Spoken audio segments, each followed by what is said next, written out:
কি করবেন এ টাকা দিয়ে? যদি কবর নিয়ে যেতে পারেন, আখেরাতে কাজে লাগে, তাহলে তো এটা ব্যাপার ছিল। তা তো পারবেন না।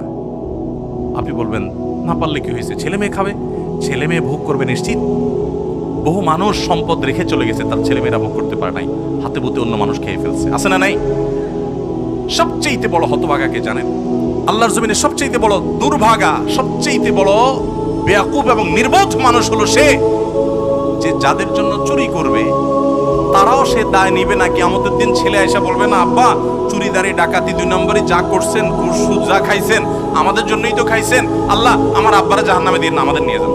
বলবে না ভাই, কোরআন বলেছে ইয়াউমা ইয়াফিরুল মারউ মিন আখিহি ওয়া উম্মিহি ওয়া আবিহি ওয়া সাহিবাতিহি ওয়া বানি। সন্তান বাপকে দেখে মাকে দেখে পালাবে, যে না জানি আজকে কোনো কিছুর জন্য ধরে। সবাই ইয়া নাফসি ইয়া নাফসি করবে। যাদের জন্য চুরি করবেন ওরাও দায় নিবে না। আপনার মতো নির্বোধ কে হতে পারে?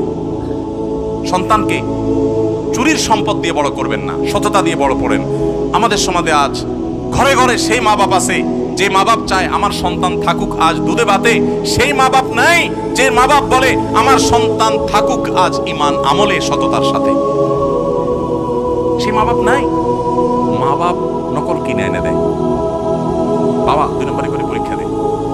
যেই মা বাপ সততা শিখাবে, সততার সংকল্প করাবে, সেই মা বাপ চুরি শিখাচ্ছে। এজন্য সমাজের রন্ধ্রে রন্ধ্রে, কাজে বাজে, কোনাকাঙ্ক্ষিতে সর্বত্র দেখবেন চোর আর চোর উৎপাদন হচ্ছে, দুর্নীতিবাজ উৎপাদন হচ্ছে।